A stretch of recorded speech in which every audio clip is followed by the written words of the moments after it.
Հակումները եւ հետևանքները ինչ այլ ընտրանքի մասին է խոսում Նիկոլը։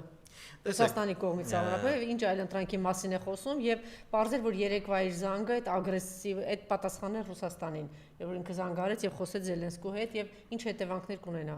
Դե տեսեք, այո, դա պատասխան է Ռուսաստանին, առնվազն այն պատճառով, որ Զելենսկին շնորհավորել է Փաշինյանին հաղթանակի առիթով, որը եղել է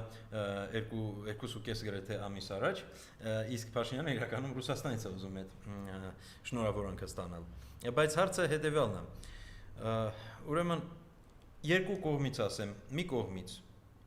ինչքան է ազդեցությունը եւ մյուս կողմից ինչպիսին է այլընտրանքը։ Սկսեմ այլընտրանքից։ Այլընտրանքը իրականում մեծ հաշվով չկա ռուսական շուկային, որովհետև Եվրոպական միության շուկան շատ ռեգուլացված է, ոչ տարիֆային բարիերներ կան եւ բացի դրանից Եվրոպական շուկան շատ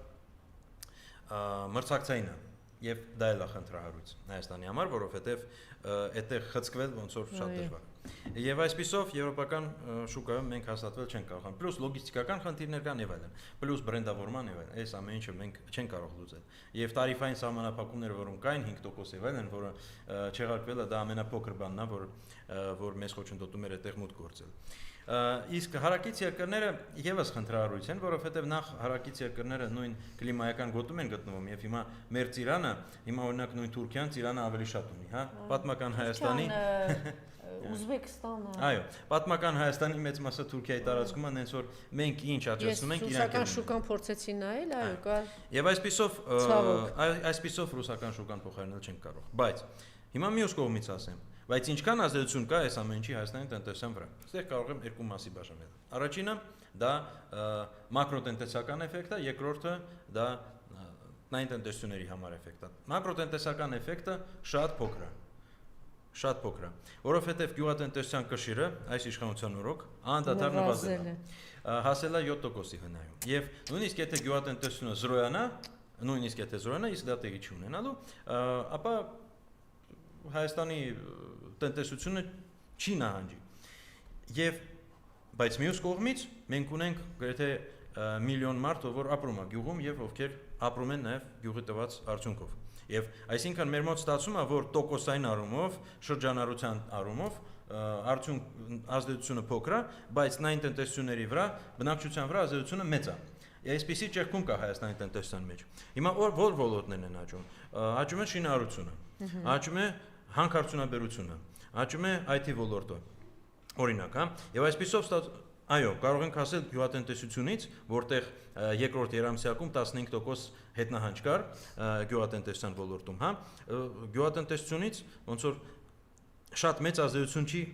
մակրո ցուցանիշների վրա, բայց շատ օգտվող կա։ Իսկ հանքարդյունաբերությունը քանի մարդ է Հայաստանում օգտվում դրա արդյունքներից։ Այսպիսի ճեղքում կա, բայց ավելի մեծ ճեղքումը, ավելի կարևոր է։ Դա հետևյալն է, Հայաստանում, քանի որ վերջին 30-40 տարվա ընթացքում բնակչության դեսոլիդարիզացիա է տեղի ունեցել, այսինքն ստացվում է այնպես, որ ժողովուրդը, ովքեր որ Երևանում տարբեր համերգներ են գնում, իրանք չեն մտածում, լավ գյուղացին հիմա ինչ վիճակում է։ Ամեն մեկը իր հոգսերով։ Այսպես է դասավորվել, այսպիսի տնտեսական համակարգը եւ դա գովազդվում է հիմա։ Ու բացի դրանից կան նաեւ քաղաքական ճեղքումներ, որովհետեւ ամեն մեկը մտածում է լավ էսի Նիկոլական, էսի ընդդիմադիր եւ ամեն մեկը բոլորը իրար ատում են։ Ցավոք սրտի, էս է մեր իրավիճակը, բևերացում կա հասարակության մեջ եւ այս իրավիճակում արդեն տանել այս տնտեսական կորուստները ուրիշների համար շատ հեշտ է։ Լավ, գյուղացիները կորցնում են, բայց ես չեմ կորցնում, համ սովորական քաղաքացին կարող է։ Եվ այսպիսի պարակտված իրավիճակում քաղաքական հետևանքները իշխանության համար իրականում ծանր չեն, սա էլ պետք է հասկանանք։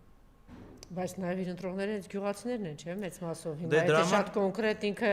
այդ չի հասկանում, արդեն այս հազիվ կեղծելով կարողացավ հասնել, բայց ինչ է մտածում ինքը։ Բայց մի բան էլ հիշենք, որ ընտրությունները 5 տարուց են, իսկ 5 տարուց մի բան էլի կխափեն։ Իմիջիայլոց ես